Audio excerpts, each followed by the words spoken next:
Hey YouTube, it's GV Loan Guy.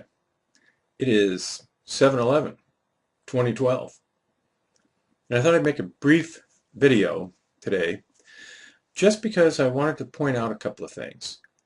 I noticed that the conservatives are kind of laughing and making fun a little bit of some of the absolutely kind of ridiculous statements that Obama's been making lately, that are completely absurd and ridiculous, and everybody that has been paying attention understands that they are just lies and fabrications.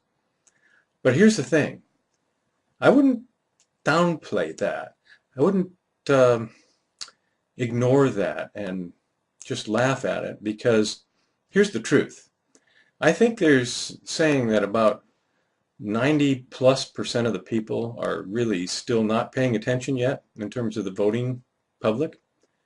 Those of us that do pay attention, obviously, we are laughing and just going, wow, this is so obvious. How can anybody believe this? But listen, if you haven't watched this video yet put out by the Obama campaign this year called Forward, I'm going to post a link to it down below. And I would suggest that you take a look at it, because this guy is not fooling around.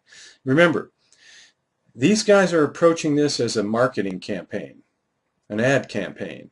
And the idea in an ad campaign is to influence the consuming public, to convince them of your point of view. Well, here's the thing. Obama has the media machine. He's got Hollywood, he's got the news media, he's got all the news outlets except for the internet, which he's trying to get control of. But the people that are going to vote and go out there and vote, they're not just people like you and I that are paying attention to all this.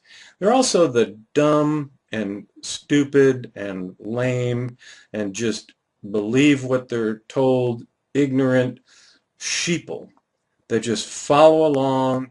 Whatever tune Obama plays on his flute, they just march along behind him and singing peace and love and happy songs.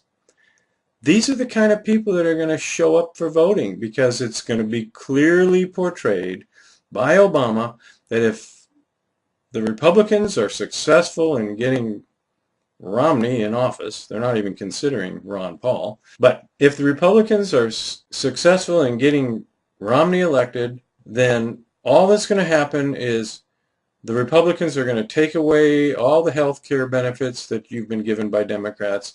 You're going to be taking away all the money and benefits and your unemployment and all your disability, and we're just going to be taking everything away. So let me ask you this. Who do you think those people are going to vote for? Who do you think they're going to vote for?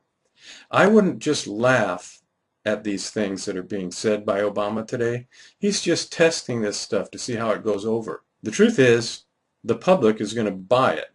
And even if they don't buy it, obviously, from my previous video that I posted, you'll see that Obama's rigged the election. So they're going to control the vote. So there's no need to worry from his standpoint about being reelected.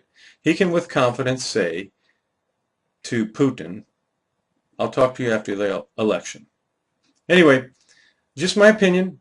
I don't know. I'm just saying. So you all take care. The worst financial collapse since the Great Depression. This is cataclysmic. American workers were laid off in numbers not seen in over 3 decades. Whoever wins in November is going to come into office in January facing a deep recession, facing trillions of new liabilities. This is a once-in-a-half-century, probably once-in-a-century type of event. Today, I say to you that the challenges we face are real. They are serious and they are many. They will not be met easily or in a short span of time. But know this, America, they will be met. On the day Barack Obama took office, America had already lost 4.4 million jobs. An economic disaster, the worst in a generation. Some said America's best days were behind us. But like America, he dug deep, fought back, and never lost faith in our ability to meet the challenge. the president's stimulus plan saved up to 4.2 million jobs, including teachers, construction workers, police and firefighters working to build a stronger America. And when a flagship of the American economy was going down, his auto rescue forced companies and workers to retool and restructure, saving 1.1 million jobs. Today, for the first time since 2004, all 3 U.S. automakers are operating at a profit. Don't bet against the American worker. And now, instead of losing jobs, we're gaining them. The first increase in manufacturing jobs in a decade. And over the last 25 months, 4.1 million new private sector jobs. And while there's still more to do, there's been real progress. Because President Obama never stopped believing in us and fighting for us. He took on the credit card companies, stopping unfair fees and hidden penalties. Took on the Wall Street banks, too, fighting for tough new reforms to make sure they never again wreck our economy. He passed historic health reform, and now insurance companies can't deny children coverage for pre-existing conditions. Seniors pay less for prescriptions. Contraception coverage guaranteed. And by 2016, 32 million more Americans will finally have health coverage. Wind and solar power has doubled, but that's not all. Middle-class taxes at historic lows. College loans more affordable and easier to repay. Equal pay for women protected by an historic new law. Don't ask, don't tell. History. Hard work. Determination. Real results. But instead of working together to lift America up, Republicans were waging a campaign to tear the president down. Virtually every Republican has decided to just say no to anything the president proposes. Put me in the no column. Vote no. Vote no. Republicans are getting a rap as the party of no. Yesterday, in the end, not a single Republican voted for the bill, and apparently the relative merits of the legislation had little to do with it. Our top political priority over the next 2 years should be to deny President Obama a second term. And still, he persevered, here at home and as commander-in-chief. Over the last 2 years, you've seen a depletion of the senior bench for al-Qaeda. Anwar al-Awlaki has been killed. Another huge victory in the war on terror. And then there was the victory no one saw coming. As an NBC News special report. This is CNN Breaking News. Tonight, I can report to the American people and to the world that the United States has conducted an operation that killed Osama bin Laden, the leader of al-Qaeda, and a terrorist who's responsible for the murder of thousands of innocent men, women, and children. This is truly one of those moments people will remember where they were when they heard Osama bin Laden is dead. And now, the war in Iraq is over. For nearly 9 years, our nation has been at war in Iraq. So as your commander-in-chief, and on behalf of a grateful nation, I'm proud to finally say these 2 words: welcome home. A promise kept by a president who understands America's promise, who understands America's greatness comes from a strong, secure middle class. That's the America President Obama believes in. And that's what he's fighting for every day.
is a make or break moment for the middle class and for all those who are fighting to get into the middle class.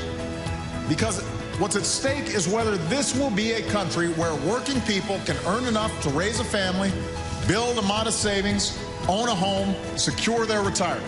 I believe that this country succeeds when everyone gets a fair shot, when everyone does their fair share, when everyone plays by the same rules. And I believe America is on the way up. Thank you. God bless you. God bless the United States of America.